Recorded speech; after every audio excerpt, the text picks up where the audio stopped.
অসমৰ জনগণে যিটো শংকা কৰিছিলে, যিটো সন্দেহ কৰিছিলে আৰু কা বিৰোধী গণ আন্দোলনৰ সময়ত সমগ্ৰ অসমৰ ৰাইজে এটাই কথা কৈছিলে যে এইটো 43 বছৰৰ বিদেশীৰ বোজা দিছে আৰু তাৰ পাছতো বিদেশী নাগৰিক অহাৰ বাট মুকলি কৰি দিব। সেইকাৰণে এইবাৰ কা নাগৰিকত্ব সংশোধনী আইনখনত যিহেতু 2014 চনৰ 31 ডিচেম্বৰটো তেওঁলোকে সীমাৰেখা ৰাখিছিলে, এতিয়া তাক নকৰি তেওঁলোকে বেলেগ এখন আইন আনি আৰু 10 বছৰৰ বোজা দিব খুজিছে।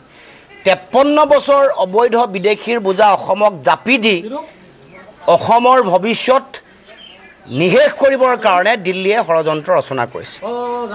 অসমৰ জনগণৰ বা উত্তৰ পূৰ্বাঞ্চলৰ ৰাইজৰ এটাই ঐক্যবদ্ধ দাবী আছিলে, অসমৰ উত্তৰ পূৰ্বাঞ্চলৰ জনগণৰ শংকা এটাই আছিলে যে অবৈধ বিদেশীৰ আগ্ৰাসনে অসম আৰু উত্তৰ পূৰ্বাঞ্চললৈ ভয়াৱহতা নমাই আনিছে।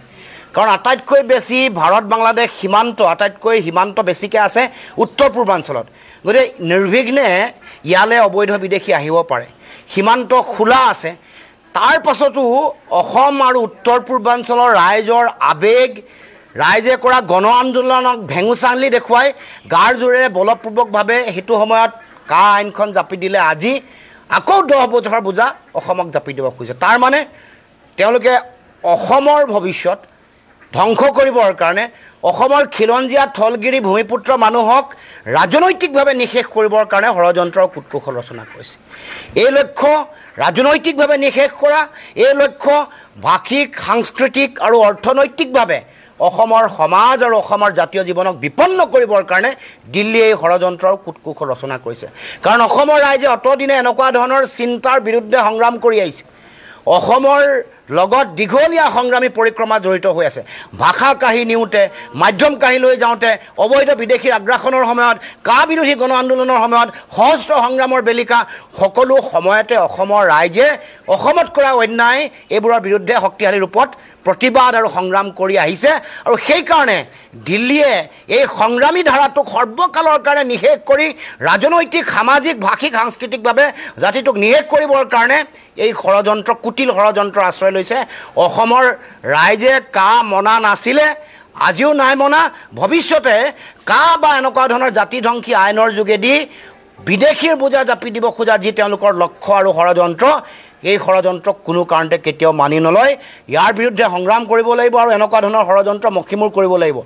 অসমৰ মুখ্যমন্ত্ৰী হিমন্ত বিশ্ব শৰ্মাই 2021 চনৰ নিৰ্বাচনৰ আগত শিৰ ফুলাই ফুলাই কৈছিল যে 14 চনলৈকে চিলমোহৰ মাৰি দিয়া হ'ল আৰু বিদেশী বোজা আৰু অসমে ল'ব নালাগে।